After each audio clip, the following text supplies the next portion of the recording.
বাংলাদেশের কৃষক হলো বাংলাদেশের প্রাণ। সেই কৃষক যদি ভালো থাকে বাংলাদেশটাই ভালো থাকবে। মানে লাস্টে পেঁয়াজের দামটা হয়তো কৃষকটা একটু ভালো হয়েছে আর কি। গত বছর দাম কেমন পাইছেন? গত বছরের তুলনায় এই বছরের দাম একটু বেশি। ভালো পাইছেন? জি। আলহামদুলিল্লাহ। তাতে কি আপনারা খুশি দাম যা পাইছেন? বর্তমানে খুশি, আগে তো একটু কম ছিল, তখন আমরা একটু বেজার ছিলাম। যে আসলে আপনারা আমাদের দেশটাকে ঠিক রাখছেন, কৃষিটা আসলে আপনাদের হাতেই দেশটা গড়ে উঠতেছে। আপনারা ঠিক তো বাংলাদেশ ঠিক। আপনি কোথার থেকে এই চকে খেতে নেমে আসছেন আমাদের কাছে, এই জন্য আপনাকে হাজার হাজার ধন্যবাদ, আবারও সাধুবাদ জানাচ্ছি যে আপনি সুস্থ থাকবেন, ভালো থাকবেন। কৃষি পণ্য যে নিজ যে মূল্যটা আছে এটাই যদি দেয়, কৃষক যদি ঠিক থাকে বাংলাদেশটা ঠিক থাকবে। আহারে মাটির মানুষ কৃষক আমার ভাই, ঘাম ঝরিয়ে মাটির বুকে ফসল ফলা। তো যদি ভালো লাগে চ্যানেলটা সাবস্ক্রাইব করবেন, একটা লাইক, একটা শেয়ার করবেন। আর বিশেষ করে ভিডিও দেখার পরে একটা লাইক না দিলে ইউটিউব মনে করে যে ভিডিওটা ভালো হয় নাই বা ভিডিও যে দেখেছে তার পছন্দ হয় নাই। তো সেই জন্য একটা লাইক খুব জরুরি। আর নতুন চ্যানেল হিসেবে সাবস্ক্রাইবটা আপনাদের প্রতি আমার অনুরোধ রইল যে এই চ্যানেলটাকে বড় করার জন্য, কৃষক পরিবারটাকে বড় করার জন্য একটা শেয়ার, একটা লাইক, একটা সাবস্ক্রাইব করে বেল বাটনটি বাজিয়ে রাখবেন এবং ফলো দিয়ে রাখবেন। ধন্যবাদ সবাইকে। সারা বাংলাদেশের সকল কৃষক ভালো থাক। কয় বিঘা লাগাইতেছেন এবার? ভাই এবার মানে 2 কেজি লাগাবো আর কি। 2 বিঘা লাগাবেন। তো এখন লাগানো হয়েছে কতটুকু? না তা তো আমরা লাগান মানে মাত্র শুরু করলেন? হ্যাঁ, শুরু করলাম। তো আপনাদের এই এলাকা তো পেঁয়াজের জন্য বিখ্যাত। সবাই আমাকে জায়গায় পেঁয়াজের জন্য বিখ্যাত। আচ্ছা, পেঁয়াজ ভালো হয়, আমাকে চকতে ভালো পেঁয়াজ হয় আর কি। আচ্ছা আচ্ছা। তো গত বছর কেমন কত মন পাইছিলেন? পাইছিলাম ভাই, মাপ ধরতো না, এই ব্যবসা তালে থাইয়া গোছাই গাছাই সময় মোটামুটি সব মিলিয়ে হিসেব কিতাব হয়, সব মিলিয়ে ভালো আছেন তো? আল্লাহ ইচ্ছে ভালো আছে। বাংলাদেশের কৃষক হলো বাংলাদেশের প্রাণ। সেই কৃষক যদি ভালো থাকে বাংলাদেশটাই ভালো থাকবে। মানে লাস্টে পেঁয়াজের দামটা হয়তো কৃষকটা একটু ভালো হয়েছে আর কি। আচ্ছা, আল্লাহ ভরসা। এরপরে এই পেঁয়াজের পরে কি লাগাবেন? পেঁয়াজের পর হবে পাট হবে। পাট, পেঁয়াজ দুইটা, এই দুটোই হয় আমাদের এটা। আর এদিকে ধান কম হয় এখন না? ধান মানে ওই যে কিছু বুনায়, মানুষ ওই যে ডাঙ্গা ডুঙ্গাতে বুনায়, পাড়ের ভিতরে বুনায়, বলক করে, এই যে আমাদের কিছু বলক হয়। আচ্ছা, ভালো হয়, সবচেয়ে ভালো। ভালো হবে। হ্যাঁ। তো আল্লাহ ভরসা, ইনশাল্লাহ আপনারা যদি ভালো থাকেন দেশ ভালো থাকবে। কৃষক, এই কৃষক নির্ভর করে হলো দেশটা চলতেছে। তো আপনাদের সন্তানরা কি বাইরে আছেন? আছে আমার এক ছেলে, এই দেখেন যে সেই কৃষক যে দেশের আমাদের খাবার যোগান দেয়, আবার তারই একটা ছেলে বিদেশের দিকে সেই রেমিটেন্স পাঠায়। আমার এক ছেলে বাইরে আছে, মালয়েশিয়া। আলহামদুলিল্লাহ, মালয়েশিয়া আছে। কেমন টাকা পয়সা কেমন পাঠায়? মোটামুটি ভালো, এই যে কালকে 40,000 পাঠাইছে। আলহামদুলিল্লাহ, খুবই ভালো, খুবই ভালো যে বাংলাদেশের সব মিলিয়ে আসলে কৃষকের হাতে এই দেশটা গড়া, বুঝছেন? বাংলাদেশের একজন কৃষকের ছেলে মালয়েশিয়া মানে বিদেশে যায়, সে ওই রেমিটেন্স যোদ্ধা, সে বিদেশ টিকা টাকা পাঠায়।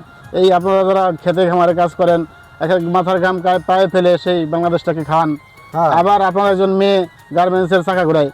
সব মিলিয়ে টোটাল ফাংশনটাই কৃষকের হাতে। কৃষক যদি ঠিক থাকে বাংলাদেশটা ঠিক থাকবে। সেজন্য সরকারের কাছে সবাই দাবি যে কৃষকের প্রতি একটু মায়া দেওয়া, কৃষকের প্রতি একটু শোনাজোর দিতে হবে। যে কৃষক যদি ভালো থাকে বাংলাদেশটা ভালো থাকবে। এটা অবশ্যই, কৃষক ভালো থাকলে বাংলাদেশ ভালো, কৃষক ভালো নাই বাংলাদেশ ভালো নাই, বুঝলেন নাই? যেমন একটা আপনার ছেলেটা বাইরে গেছে, আপনার ছেলে বাইরে গেছে, আসার সময় এয়ারপোর্টে যদি তাকে একটু যত্ন করা হয় ভালো, যে সে রেমিটেন্স যোদ্ধা, তাকে একটু সম্মান দেওয়া হয়, তাহলে তার কাছে ভালো লাগবে। তো সব মিলিয়ে আসলে আমাদের শ্রদ্ধেয় জায়গা হলো কৃষকের এই ফাংশনটা। হ্যাঁ, ওইটাই মূল ফাংশন। হ্যাঁ, তো আলহামদুলিল্লাহ আঙ্কেল, আপনারা ভালো থাকেন। আপনাদের দোয়া ইনশাল্লাহ আমরাও ভালো থাকবো। অবশ্যই। আর সব কৃষি পণ্যের যেন ন্যায্য মূল্য কৃষক পায়, সেই আশা আমরা সরকারের কাছে ব্যক্ত করি ইনশাল্লাহ। হ্যাঁ, সারের দাম এবার বাড়াই দিয়েছে। সারের দাম কেমন? বুঝলাম না সারের দাম কেমন এবার?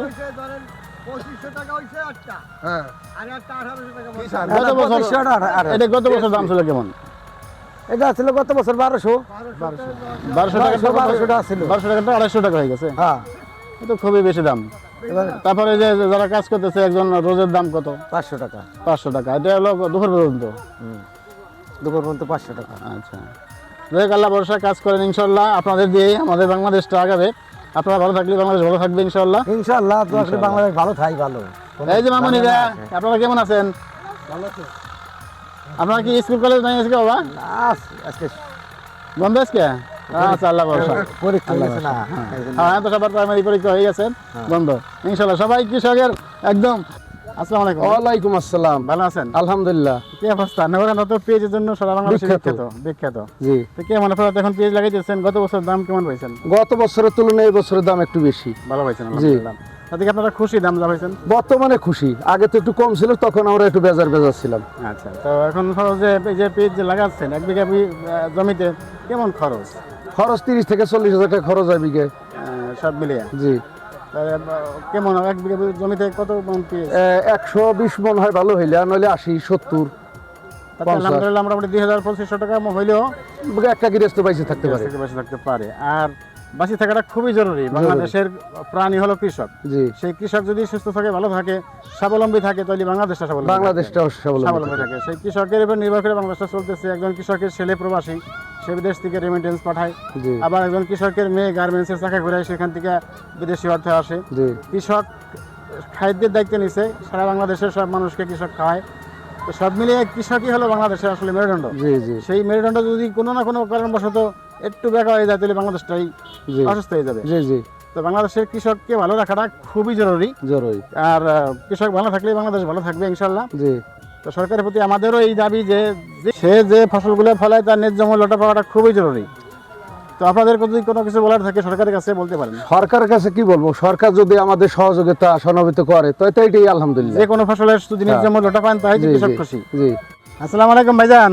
ওয়ালাইকুম আসসালাম। ভাইজান ভালো আছেন? জি, আল্লাহ রাখছে ভালোই। পেঁয়াজ আল্লাহর রহমতে পেঁয়াজের কৃষকের কাজ করি আমরা, এবং এই এলাকায় সবই পেঁয়াজ হয়। আচ্ছা, তা পেঁয়াজে আলহামদুলিল্লাহ আলিও ভালো হয়েছে এবার। হ্যাঁ, আলে আবার- দেখতেও মানে পুরান ভরা হালি হ্যাঁ, একেবারে। আবার পেঁয়াজের দামটাও খুব সুন্দর আছে। আচ্ছা, এখন সুন্দর আছে, কিন্তু সিজনের সময় কেমন ছিল? সিজনের সময় একটু কম হয়, ওই কাঁচা পেঁয়াজ তো জি, আপনার ওই তখন 2000, 2500, 1800 এরকম হয়। তা তখনও ভালো হয়, আল্লাহ ভরসা। কোনো সমস্যা নাই ইনশাল্লাহ। আর দেশে খুব ফসলের ভালো, বাম্পার ফসল ফলন এবার। বাম্পার হ্যাঁ, ফসল। এবার পেঁয়াজের হালি দেখে বোঝা যায় যে আসলে হ্যাঁ। খুব এটার জাত কি, পেঁয়াজের জাত কি এটার? এটার জাত হলো আপনার হাইব্রিড কিং আছে, লালতির কোম্পানির কিং আছে, হাফিজ কোম্পানির কিং আছে, এবং বিভিন্ন ওই যে আপনার রিশমা আছে, তারপরে আপনার এই যে রানিওয়ান দানাটা আছে। আচ্ছা, প্রত্যেকটা দানাটাই মানসম্মত, খুব ভালো। কেমন ফলন কেমন এই পেঁয়াজ এবার? এই পেঁয়াজ এবার এই আপনার 100-120 মন, 150 মন, 52% বিঘা। 52% বিঘে আমাদের। আচ্ছা, তাহলে 52% বিঘা 120 মনের মোটামুটি যদি 2000 টাকা মন সিজনের সময় থাকে, তাহলে তো কৃষক 2 টাকা পায়। না, কৃষক লাভবান। আচ্ছা, আল্লাহ ভরসা। তো এবার কতটুকু লাগাবেন পেঁয়াজ? এবার আমি 4 বিঘে লাগাবো, ওই 6 কেজি দানা চড়াইছি। আচ্ছা। তাতে ইনশাল্লাহ হয়ে যাবে 6 হয়ে যাবে, হয়ে যাবে। আমার কিনা দানার দাম কত ছিল? হ্যাঁ? দানার দাম কত ছিল? দানার দাম আমরা 5200 টাকা করে কিনছিলাম হাফিজ কিং। আর হাইব্রিড একটা দানা আছে, সেই দানাটা ভাগে পাই নেই। সেই দানাটা আশা করি যে আগামীতে যাতে আমরা সবাই পাই। সেই দানাটা হলো আপনার প্রথম ধাপে গেছিলো 27000 টাকা, পরে ওই দানাটা 42000 টাকা হয় কেজি? কেজি। লাস্টে আইসে আপনার ওই দানাটা আমরা 52000 টাকা করে। আচ্ছা, যদি 42000 টাকা কেজি 1 কেজি দানার দাম হয়, তাহলে 1 কেজি দানা হতে 100 মন পেঁয়াজ হয়। না, ওটা বেশি হবে, ওটা 200 মন হয়। কত হবে? 200 মন। 200 মন। খুব ওটা লালতির কোম্পানির হাইব্রিড অরিজিনাল যেটাকে বলে। আচ্ছা, আচ্ছা, ওই হাইব্রিড দানাটা কম আসে, আচ্ছা, মানে আমাদের এই জায়গার ডিলার যারা, তারা ওই আপনার কোম্পানির থেকে আগের থেকেই অর্ডার করে। অর্ডার করার পরে ওই দানাটা পাঠাই দেয়, ওই টাকাটা আগে দিতে হয়, দেওয়ার পরে পাঠাই দেয়। ওই দানাটা সবাই কিনতে পারে না। কিনতে পারে না সব। ওই দানাটা হলো যারা, সাধারণ কৃষক পায় না দানা। না সব কৃষক কিনতেও পারে না, সব কৃষক পায়ও না। ওই দানাটা যদি সহজলভ্য হয়, সহজে পাইতে পারে, সেজন্য কি করতে হবে? সহজে পাইতে পারে, সেই জন্য ওই কোম্পানিটা বেশি করতে হবে, দানার আমদানি উৎপাদন করতে হবে। বেশি করতে হবে। হ্যাঁ, বেশি বেশি করলে ওই দানাটা যাতে আমাদের পৌঁছে দিলে এই ফসলটা ভালো হয়। ওই দানার পেঁয়াজটা খুব সুন্দর হয়, বড় বড়, এবং ওইটা 200 মন বরাদ্দে পেঁয়াজ হয়। 1 বিঘা জমিতে 200 মন 1 পেঁয়াজ বিঘা হয়। বই তাহলে তো 52% মোটামুটি আলহামদুলিল্লাহ কৃষকের 2 টাকা লাভ হয়। হ্যাঁ, 52% জমিতে 200 মন পেঁয়াজ হয় ওইটা। আলহামদুলিল্লাহ, খুব ভালো। আমি 1 বছর লাগাইছিলাম, আমি আর পরে আর পারি নেই। আমার এই চাচতো ভাই, সে 52000 টাকা করে ওই দানাটা এবার আনছে। 52,000 টাকাটা, হ্যাঁ, মানে এটা আসলে অ্যাভেলেবেল হয়ে গেলে দাম হ্যাঁ। কমবে। এটা হয়তো মানে দানার পরিমাণ কম। কোম্পানি রেট দিছে আপনার প্রথম ধাপে দিছিল 27000, পরে ওই কোম্পানি থেকে আইনে ডিলার যারা, তারা 40000, 42000 বেচছে। পরে আবার যেন ওই দানাটার মানসম্মত ভালো, মানুষ খুঁজছে তখন 52,000 টাকা করে ওই দানাটা। মানে ওই যে বিক্রি সুবিধা করছে। পেয়ে গেছে কিছু হ্যাঁ। মানে সিন্ডিকেট, কিন্তু ডিলার যারা কোম্পানি তারা অরিজিনাল ঠিক দামে সঠিক দামে এই দানাটা ছাড়ছিল। তাহলে এই তো জন্য- আসলে ওই কোম্পানি যারা সাপ্লাই দিচ্ছে তাদের সারা বাংলাদেশ ঘুরে অন্তত এই ব্যাপারটা জানা উচিত, বা আমাদের মাধ্যমে যারা জানবে অবশ্যই, যে আসলে তারা তাদের যে রেট ছিল তার চেয়ে দ্বিগুণ দামে দানা মানুষের কিনতে হইতেছে, সাধারণ কৃষকের কিনতে হইতেছে, এটা কৃষকের ভোগান্তি। না, এটা আমি কোম্পানির কাছে এটা আবেদন বিনয়ভাবে আবেদন করছি যে এই দানাটা যাতে সবাই পৌঁছে যায়, হ্যাঁ কোম্পানি রেট অনুযায়ী যাতে আমরা দানাটা পাই, এই আশাটা কোম্পানির কাছে আমরা। অবশ্যই অবশ্যই এটা যদি রাখতেছি। কোম্পানি দেখে আসলে সুন্দরভাবে দেখে যে কৃষক যারা তারা এই সেন্ট্রিগেজ করে ওই দামটারে বৃদ্ধি করে বাড়াই দিয়ে করে দেয়। পরে সবাই কিনতেও পারে না টাকার অভাবে, ওই যারা কিছু টাকা পয়সা আছে তারা কিনে। সার তো ইনশাল্লাহ এই 4-5 বছরের ভিতরে সারটা কোনো দাম বাড়ে নাই, এক ধাপসেই ছিল। কিন্তু এই বছর আইসে এলো সারটা আপনার ওই উপরের থেকে দাম কমে বাড়ে নাই, কিন্তু এই ডিলার যারা সারের ডিলার এরা আইনে সিন্ডিকেট কইরা পট করে 200-300 টাকা করে বস্তা পিস্তি বাড়াই দিচ্ছে। এখন আমরা কৃষক যারা তারা তো ওই ডিলারের কাছ থেকে আনতে হবে, লাগবে এই সার। লাগবেই সার, এই জন্য আমরা ওই 300-400 টাকা করে বেশি আনাই লাগে, আনতে হয়। এই ভোগান্তিটা কেন করে? এটা আমরা যাতে এই ভোগান্তিটা এই সরকারের কাছে এবং এই যারা সার কোম্পানি তৈরি করে তাদের কাছে বিনয়ভাবে অনুরোধ করছি যে এই সারটা আপনারা এই কিভাবে বেচেন আর কিভাবে এই ডিলাররা সিন্ডিকেট করে, এই বিষয়টা নিয়ে আপনারা জানবেন যাতে কৃষক হয়রানি না হয়। এই দানাটা যাতে, এই সারটা যাতে প্রত্যেকটা লোকে ওই আপনাদের দামে বা এই ডিলাররা সীমিত ব্যবসার দামে যাতে কৃষক পায়। ভাই আসসালামু আলাইকুম, কেমন আছেন ভাই? ওয়ালাইকুম আসসালাম ভাই, ভালো আছি। ভালো আছেন? আলহামদুলিল্লাহ দাদা, ভালো আছেন আপনারা সবাই? ইনশাআল্লাহ আলহামদুলিল্লাহ। হ্যাঁ, পুরোপুরি মানে সিজন চলতেছে আমাদের। আচ্ছা, তো মোটামুটি দাম কেমন পাইছেন এবার পেঁয়াজে? আলহামদুলিল্লাহ পেঁয়াজের দাম ভালো আছে, কৃষক অনেক খুশি। আচ্ছা, তো মোটামুটি শুরু থেকে পেঁয়াজের দাম ভালো আছে। এক বিঘে জমিতে আসলে মোটামুটি কত টাকা খরচ হয় পেঁয়াজ লাগাতে? ভাই অনেক টাকা খরচ হয়ে যায় যেমন? পেঁয়াজ লাগানো। যেমন মনে করেন আগে একটু কম পড়তো, তারপরে 40-50 হাজার টাকা পড়তো আচ্ছা, এক বিঘা আর কি, নিজেদের জমি হইলে। জি। আর এখন হয়তো বা একটু অনেকে খরচ ভাড়া আরো নিয়ে বেশি করে, পড়ে। একবার নিয়ে করে। এখন খরচ আর কি বেশি পড়ে। যেরকম মনে করেন আপনার গত বছর পেঁয়াজ লাগানোর সময় সারের দাম আপনার 1200-1250 টাকা ছিল, হ্যাঁ আবার কমও ছিল প্রথমে। হ্যাঁ। আর এবছর মনে করেন যে 1750 টাকা 1800 টাকা মানে সার বস্তা সারের ভিত্তিক সার। বস্তা। হ্যাঁ, সাড়ে গায়ে লেখা দেখলাম 1050 টাকা, কিন্তু মানে বাজারের দাম বেশি। এটা হচ্ছে আপনাদের ওই যে সরকারি যে সারটা হ্যাঁ আপনার মানে ডিলারের মাধ্যমে যেগুলো আসতো 1050 টাকায় রেট আছে, মানে ওইগুলো কি বাংলা ডিআইবি বলতো নাকি, হ্যাঁ। তো ওইগুলো ডিলারের মাধ্যমে আসতো। আমরা 1050 টাকা করে গতবার আর কি নিছি। আচ্ছা, কিন্তু এবছরে এই যে এলাকা ভিত্তিক যে ডিলারগুলো আছে হুম, এরা আর কি দোকানে আটকায় রেখে সিন্ডিকেট করে আপনার 1400-1500 টাকাও বেচে, তারপরেও বলে যে সার নাই, সার পাই না, মানে দিতে পারতেছি না, অনেক বাহানা করে অনেক অজুহাত দিয়ে তারপর আর কি ই করে। আপনাদের সমস্যার কথা বলে কন্ত যে কি আমরা কি এই যে ভোগান্তি, সার পান না এটা ভোগান্তি। তারপরে অনেক সময় যে সিজনের সময় পেঁয়াজের দাম কম থাকে, পাটের দাম কম থাকে, বা সম্পূর্ণ ফসলের দাম কম, এরকম উৎপন্ন। আপনার এই কৃষির ভেতর নির্ভর করে সব চলে। আপনারা কৃষক যখন এই কৃষি কাজ করে তখন তার বাচ্চার পড়াশোনা, তার সংসার, তার সব কিছু তো কৃষকের এই কৃষিকাজের উপর নির্ভর করে চলে না? হ্যাঁ, হ্যাঁ। তো সব মিলিয়ে আসলে কি অবস্থা?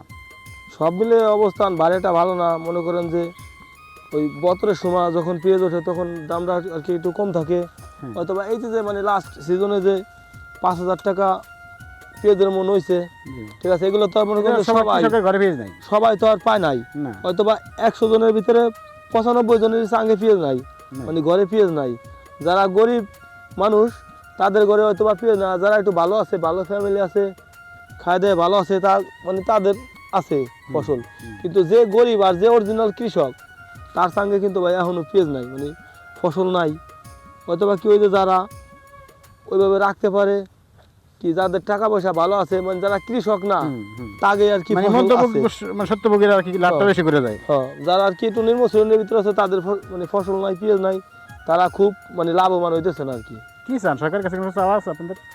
সরকারের কাছে এটাই চাওয়া আলহামদুলিল্লাহ, তারপরেও মানে মোটামুটিভাবে চলা যাবে। আর যে সারের যে দামটা বাড়ছে, যদি মনে করেন যে একটু মানে এদিক যে আমাদের যে ডিলারগুলো আছে যাদের কাছে আর কি সার দেয়, সাপ্লাই দেয়, হ্যাঁ, এদের সাথে মানে এদের যদি এরা একটু ফলো করে, যে সারের দাম আসলে যে সরকার সারের- নির্ধারণ করে দিচ্ছে যেটা আর কি টাকা। আপনার মূল্য দেওয়া আছে 1050 টাকা, মানে ওই দিক যদি ফলো করে যে যাতে বেশি না নেয় এর কাছ থেকে, ওইটা ফলো করলেই ভাই মানে কিছুটা হয়তো আমরা মানে বাঁচতে পারবো আর কি। আচ্ছা আচ্ছা, আল্লাহ ভরসা, ইনশাল্লাহ আপনাদের কথাগুলোই আমরা সরকারের কাছে তুলে ধরবো ইনশাল্লাহ। আর আপনারা ভালো থাকলে, কৃষক ভালো থাকলে বাংলাদেশ ভালো থাকবে। এই দেশটা কৃষকের দ্বারা দেশটা চলতেছে, কৃষক ভালো মানে সারা বাংলাদেশটাই ভালো। জি ভাইজান, আলহামদুলিল্লাহ। এই প্রচণ্ড রোদ, শীতের দিনেও অনেক রোদ, ঘামে যাওয়ার মতো রোদ, এই রোদে কাজ করতেছেন। অনেক অনেক ধন্যবাদ আপনাদের, যে আসলে আপনারা আমাদের দেশটাকে ঠিক রাখছেন। কৃষিটা আসলে আপনাদের হাতেই দেশটা গড়ে উঠতেছে। আপনারা ঠিক তো বাংলাদেশ ঠিক, ইনশাল্লাহ আপনারা ভালো থাকবেন সেই কামনায় আমরা বিদায় নিব। বলেন। এবং আমাদের সবার প্রতি দোয়া রাখবেন। অবশ্যই অবশ্যই, আপনারা ভালো থাকবেন। আপনারা ভালো থাকলে আমাদের বাংলাদেশ ভালো থাকবে। হ্যাঁ আবার কমও ছিল প্রথমে, হ্যাঁ। আর এবছর মনে করেন যে 1750 টাকা 1800 টাকা মানে সার বস্তা সারের ভিত্তিক সার। বস্তা। হ্যাঁ, সারে গায়ে লেখা দেখলাম 1050 টাকা, কিন্তু মানে বাজারের দাম বেশি। এটা হচ্ছে আপনাদের যে সরকারি যে সারটা হ্যাঁ আপনার মানে ডিলারের মাধ্যমে যেগুলো আসতো 1050 টাকায় রেট আছে, মানে ওইগুলো কি বাংলা ডিআইবি বলতো নাকি, হ্যাঁ। তো ওইগুলো ডিলারের মাধ্যমে আসতো। আমরা 1050 টাকা করে গতবার আর কি নিছি। আচ্ছা। কিন্তু এবছরে এই যে এলাকা ভিত্তিক যে ডিলারগুলো আছে হ্যাঁ। এরা আর কি দোকানে আটকায় রেখে সিন্ডিকেট করে আপনার 1400-1500 টাকাও বেচে, তারপরেও বলে যে সার নাই, সার পাই না, মানে দিতে পারতেছি না, অনেক বাহানা করে অনেক অজুহাত দিয়ে তারপর আর কি ই করে। আপনাদের সমস্যার কথা বলে কন্ত যে কি আমরা কি এই যে ভোগান্তি, সার পান না, এটা ভোগান্তি। তারপরে অনেক সময় যে সিজনের সময় পেঁয়াজের দাম কম থাকে, পাটের দাম কম থাকে, বা সম্পূর্ণ ফসলের দাম কম, এরকম উৎপন্ন। আপনার এই কৃষির ভেতর নির্ভর করে সব চলে। আপনারা কৃষক যখন এই কৃষি কাজ করে তখন তার বাচ্চার পড়াশোনা, তার সংসার, তার সব কিছু তো কৃষকের এই কৃষিকাজের উপর নির্ভর করে চলে না। হ্যাঁ, হ্যাঁ। তো সব মিলিয়ে আসলে কি অবস্থা? সব মিলে অবস্থান বাড়িটা ভালো না। মনে করেন যে ওই বছরের সময় যখন পেঁয়াজ ওঠে তখন দামটা আর কি একটু কম থাকে, হয়তো বা এই যে মানে লাস্ট সিজনে যে 5000 টাকা পেঁয়াজের মন হয়েছে, জি। ঠিক আছে, এগুলো তো আর মনে করেন সবাই সবাই কৃষকের ঘরে পেঁয়াজ নাই সবাই তো আর পায় নাই। না। হয়তো বা 100 জনের ভিতরে 95 জনের সঙ্গে পেঁয়াজ নাই, নাই। মানে ঘরে পেঁয়াজ নাই। যারা গরিব মানুষ তাদের ঘরে হয়তো বা পেঁয়াজ না, যারা একটু ভালো আছে, ভালো ফ্যামিলি আছে, খায় দেয় ভালো আছে, তা মানে তাদের আছে ফসল। কিন্তু যে গরিব আর যে অরিজিনাল কৃষক তার সঙ্গে কিন্তু ভাই এখনো পেঁয়াজ নাই, মানে ফসল নাই। হয়তো বা কি ওই যে যারা ওইভাবে রাখতে পারে, কি যাদের টাকা পয়সা ভালো আছে, মানে যারা কৃষক না তাকে আর কি মানে ফসল আছে।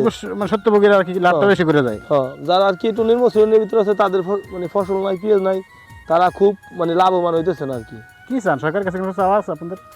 সরকারের কাছে এটাই চাওয়া, মনে করেন যে কৃষি পণ্য ন্যায্য মূল্যটা, কৃষি পণ্য যে নিজ যে মূল্যটা আছে এটাই যদি দেয় আলহামদুলিল্লাহ, তারপরেও মানে মোটামুটিভাবে চলা যাবে। আর যে সারের যে দামটা বাড়ছে, যদি মনে করেন যে একটু মানে এদিক যে আমাদের যে ডিলারগুলো আছে যাদের কাছে আর কি সার দেয়, সাপ্লাই দেয়, হ্যাঁ, এদের সাথে মানে এদের যদি এরা একটু ফলো করে, যে সারের দাম আসলে সরকার নির্ধারণ করে দিচ্ছে যেটা আর কি আপনার মূল্য দেওয়া আছে 1050 টাকা, মানে ওই দিক যদি ফলো করে যে যাতে বেশি না নেয় এর কাছ থেকে, ওইটা ফলো করলেই ভাই মানে কিছুটা হয়তো আমরা মানে বাঁচতে পারবো আর কি। আচ্ছা।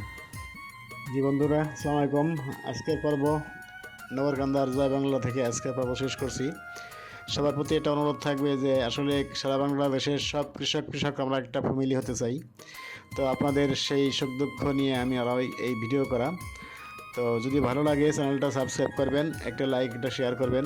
আর বিশেষ করে ভিডিও দেখার পরে একটা লাইক না দিলে ইউটিউব মনে করে যে ভিডিওটা ভালো হয় নাই, বা ভিডিও যে দেখেছে তার পছন্দ হয় নাই। তো সেই জন্য একটা লাইক খুব জরুরি। আর নতুন চ্যানেল হিসেবে সাবস্ক্রাইবটা আপনাদের প্রতি আমার অনুরোধ রইল যে এই চ্যানেলটাকে বড় করার জন্য, কৃষক পরিবারটাকে বড় করার জন্য একটা শেয়ার, একটা লাইক, একটা সাবস্ক্রাইব করে বেল বাটনটি বাজিয়ে রাখবেন এবং ফলো দিয়ে রাখবেন। ধন্যবাদ সবাইকে। সারা বাংলাদেশের সকল কৃষক ভালো থাক সেই কামনায় শেষ করছি আজকে করবো। আসসালামু আলাইকুম।